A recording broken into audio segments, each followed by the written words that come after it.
हमने तो आते ही ये कहा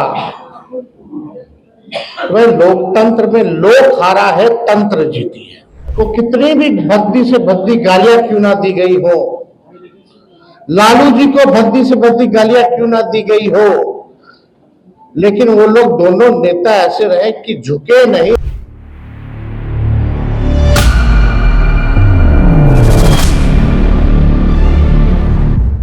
बिहार एक फिसड्डी राज्य है, ऐसा हमारा कहना नहीं है, ऐसा कहना है विपक्ष के नेता तेजस्वी यादव का। मेरा नाम है शिखा और आप वॉच न्यूज देख रहे हैं। देखिए, आज जननायक कर्पूरी ठाकुर की 102वीं जयंती थी। इस मौके पर तेजस्वी यादव आरजेडी के पार्टी कार्यालय आए थे। आपको बता दें, ये पहली बार चुनाव में हार के बाद पहली बार तेजस्वी यादव आरजेडी के पार्टी कार्यालय आते हैं। देखिए क्या कुछ कह रहे हैं। आज के इस कार्यक्रम में आप सब लोगों का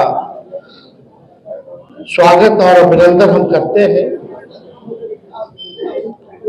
और सबसे पहले कर्पूरी जी के चरण पर श्रद्धा के सुमन अर्पित करते हुए, आज के दिन उनको याद करते हुए, नमन करते हुए, हम सब लोगों को संकल्प लेकर के जाना चाहिए कि आने वाला जो चुनौती है, जो लड़ाई है, अभी तक कर्पूरी जी का वो जो सपना पूरा नहीं हुआ, उस सपने को हम लोगों को पूरा आने वाले भविष्य में करना है। बिहार की जो स्थिति है, गरीबी है, बेरोजगारी है, पलायन है, शिक्षा के मामले में, चिकित्सा के मामले में बिहार सबसे फिसड्डी राज्य है। न कारखाना है, न फैक्ट्री है, न उद्योग है, मजदूर बदहाल है, किसान तबाह है, लेकिन सरकार को कोई चिंता नहीं है। क्योंकि सत्ता में जो लोग हैं लगातार 20 सालों से भी ज्यादा, वो लोग वही हैं जो कर्पूरी जी को गालियां देते थे। कर्पूरी जी के विचार का जिन लोगों ने विरोध किया, वही लोग सत्ता में हैं। वो केवल चंद लोगों की बात करते हैं, सबकी बात नहीं करते हैं। वो संविधान को बदलने और लोकतंत्र को खत्म करने की बात करते हैं, भाईचारे को भंग करने की बात करते हैं, और उस दिशा में वो लोग काम कर रहे हैं। मंगनीलाल मंडल जी ने बताया एक तरह से कि पिछला चुनाव में क्या हुआ, नहीं हुआ। हमने तो आते ही ये कहा वह लोकतंत्र में लोक हारा है, तंत्र जीती है। जो सच्चाई, आप कह सकते हैं जनतंत्र को इन लोगों ने मशीन तंत्र और धन तंत्र बना दिया है। तो हम सब लोगों के ऊपर एक बड़ी जिम्मेवारी है लड़ाई को लड़ने की। सिद्दीकी साहब या अन्य वक्ता लोगों ने बोला कि कर्पूरी जी चाहे मुख्यमंत्री रहे हो, या विपक्ष के नेता रहे हो, या डिप्टी सीएम रहे हो, या गरीबों की लड़ाई लड़ते रहे हो, आवाज उठाते रहे हो, लोग उनको भद्दी से भद्दी गालियां देते रहे। लेकिन हम लोग कर्पूरी जी से सीखे हैं। कर्पूरी जी को कितनी भी भद्दी से भद्दी गालियां क्यों ना दी गई हो, लालू जी को भद्दी से भद्दी गालियां क्यों ना दी गई हो, लेकिन वो लोग दोनों नेता ऐसे रहे कि झुके नहीं। हमेशा अंतिम सांस तक कर्पूरी जी ने लड़ाई लड़ी। लालू जी अभी इस व्यवस्था में भी, बीमार होने व्यवस्था में भी, उस लड़ाई को जिंदा रखते हुए वो लड़ाई लड़ रहे हैं। और आप सब लोगों से हम इतना ही कहेंगे, जब कर्पूरी जी नहीं झुके, लालू जी नहीं झुके, तो तेजस्वी भी झुकने का काम नहीं करेंगे। हम लोग लड़ेंगे और लड़ने वाला लोग ही जीतता है। कोई लेवल प्लेइंग फील्ड चुनाव में था क्या? मीडिया आपके साथ नहीं है, पूंजीपति आपके साथ नहीं है, संवैधानिक संस्थाएं आपके साथ नहीं है, अधिकारी, बेईमान अधिकारी सब लोग, पूरा सिस्टम चुनाव में जो है लड़ा, लेकिन हमें फक्र है कि भाई इतना सिस्टम लड़ने के बावजूद भी 1,90,00,000 वोट जो है हम लोगों को मिला है। तो 1,90,00,000 वोट, और वो छोड़ दीजिए, 60% बिहार की जनता जो है इस सरकार के खिलाफ मतदान किया। 60%, यानी बिहार की जनता जो है बदलाव चाहती थी। अब ज्यादा हम टेक्निकल नहीं होंगे, ज्यादा चीजें बाहर बोलने की जरूरत नहीं होती है, नहीं तो सब उसका चीरफाड़ करने लगते हैं। कल विद्वान लोग आ गए हैं, पत्रकार अपने अपने हिसाब से लोग देखते हैं, सच्चाई को नहीं देखते, जो प्रोपेगेंडा जो है वो फैलाने में लोग लगा रहता है। और इसमें बाहर के लोग तो करते ही हैं, कुछ लोग अपने पार्टी के भीतर भी लोग हैं ऐसे, वो छुपी बात नहीं। लेकिन हम केवल इतना कहना चाहते हैं कि इस लड़ाई को चाहे कुछ भी हो जाए, हम लोग छोड़ने वाले नहीं है, मायूस होकर बैठने वाले नहीं है। जनता की आवाज को, बिहार की आवाज को, सदन हो सड़क हो, इसको हम लोग हमेशा उठाते रहेंगे। बिहार के भविष्य के लिए लड़ाई लड़ते रहेंगे, इससे कोई कॉम्प्रोमाइज नहीं चलेगा। हमने बोला कि भाई ये सत्ता में चाहे जैसे तैसे आए हो,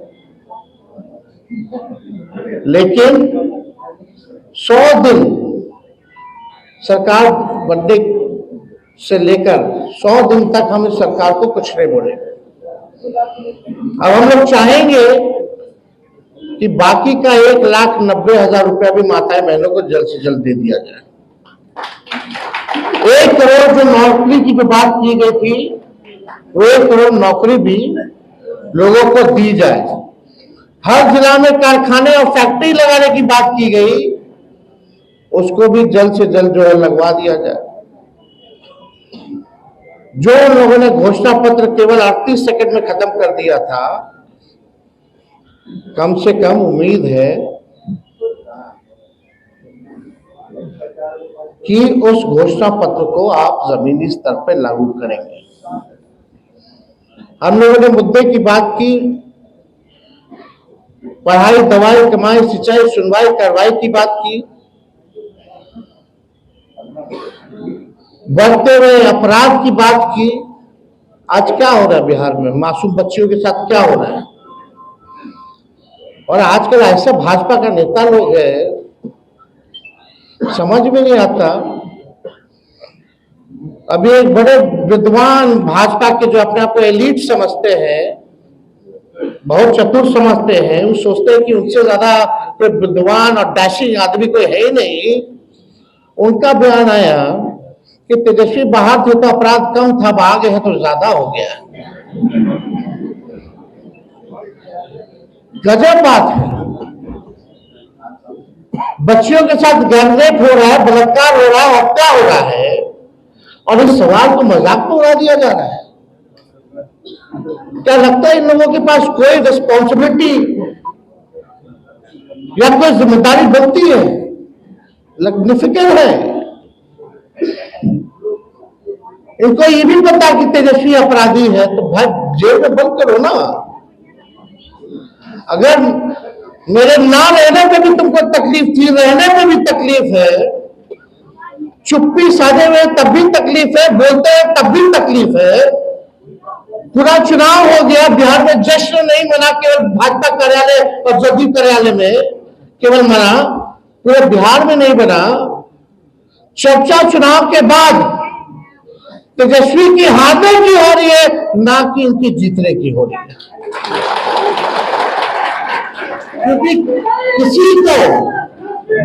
किसी को विश्वास ही नहीं था कि चुनाव का नतीजा क्या आएगा, लेकिन जिस दौर में हमारा देश है,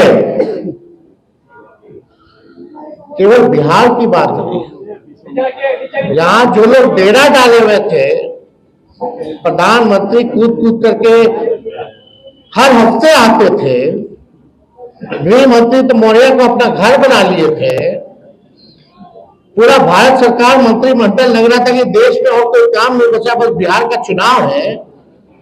आज कहां है मोदी जी, जो आप कहते थे 56 इंच, कौन से गाना गा रहे थे? आज क्या हालत है बिहार का? कौन लोग है भाई? एक ट्वीट भी किया जो बच्ची के साथ बलात्कार हुआ, 4 साल की बच्ची, हर जगह। कौन ऐसा दिन नहीं है बिहार में जहां 200 राउंड गोलियां ना चलती हो, अपहरण ना होता हो, मर्डर ना होता हो। तो इन लोगों से कुछ होने वाला है नहीं, वो आप भी जानते, हम भी जानते, बिहार की जनता भी जानती है, और मीडिया के लोग भी जानते हैं कि ये लोग कुछ कहता नहीं है। सत्ता में कैसे बने हुए हैं ये सब जानते हैं।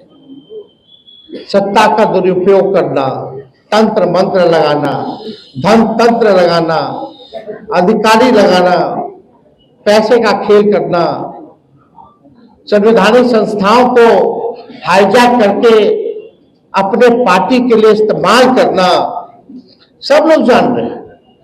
लेकिन हम इतना कहेंगे कि ये लड़ाई की अभी बस शुरुआत है, और हम लोग लड़ेंगे और लड़ करके जीतेंगे।